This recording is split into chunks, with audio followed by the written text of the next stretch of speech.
Hi, I'm Stuart Budge from Premium Floors, and in this video we'd like to give you a little bit more in-depth understanding of how timber flooring behaves given a range of different environments and circumstances. In essence, there are two rules that timber flooring works by. The first rule is the law of Mother Nature. The second rule is the law of common sense.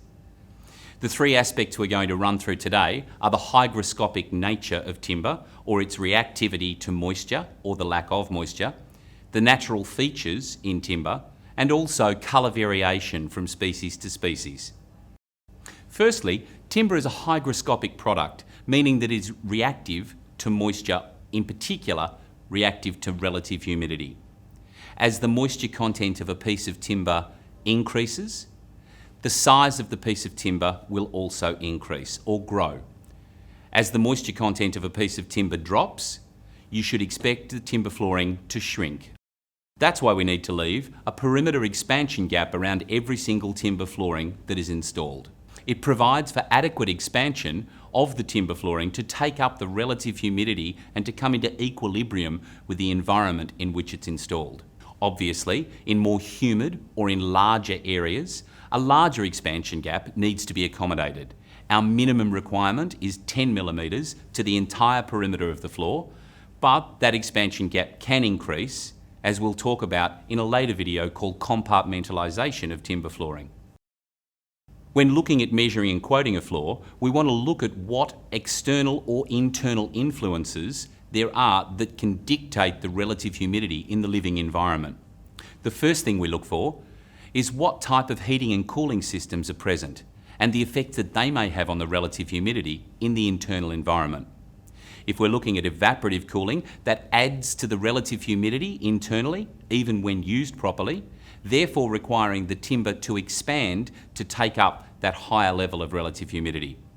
On the other hand, refrigerated cooling, or air conditioning, drops the relative humidity of the internal environment, making expansion considerably less and sometimes causing a little bit of shrinkage, particularly in solid timber flooring options.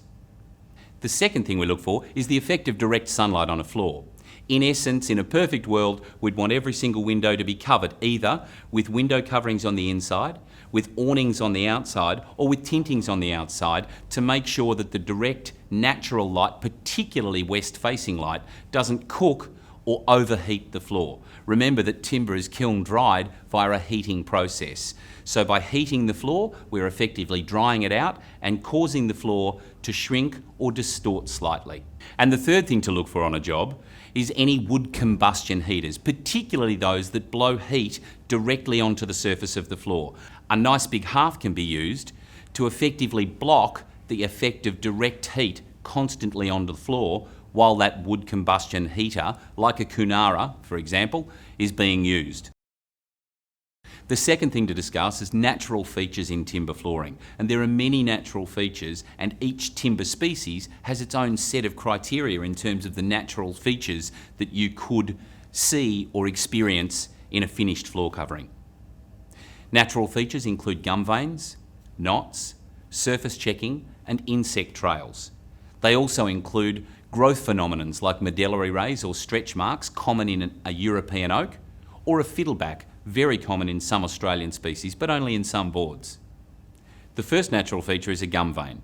Gum veins are more commonly found in Australian species in the quick-step timber flooring than they are in the imported species, but still should be expected as a part of a natural flooring alternative. The second feature that we look at is that of insect trails, again much more present in Australian hardwoods. Here's a piece of blackbutt, a northern New South Wales coastal hardwood featuring some insect trails. This is the insect trail of a pinhole borer. The pinhole borer bores through the timber in its natural environment. So these should be expected, and the customers should be aware that some insect trails, particularly in Australian species, will be prevalent as we bring the forest to their floor. The third feature is that of knots. Knots are prevalent in all hardwoods, but again are more prevalent with the grading of the Australian species rather than the imported species in the quick-step ready floor range.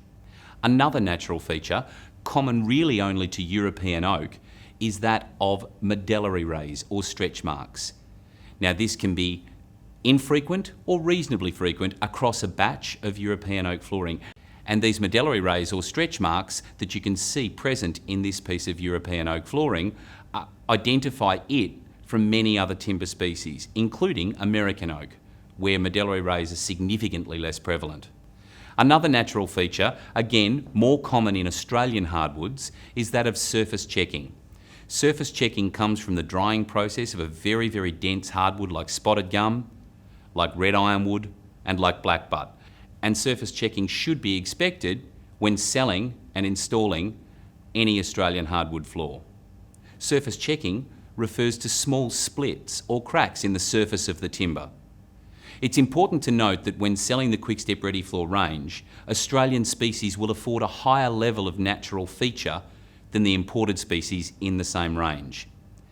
That's as a result of the fact that Australian hardwoods aren't as clear and clean as they used to be.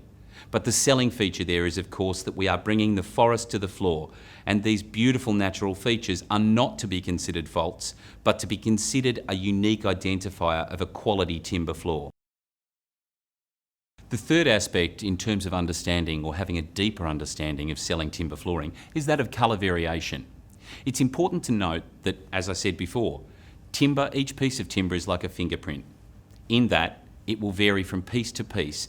But it is also important to note that some species have a wide range of colour variation and some only a mild range of colour variation. Timbers like spotted gum, ranging from greens to greys into chocolate browns, have a very wide and contrasting level of colour variation. It's natural to the species.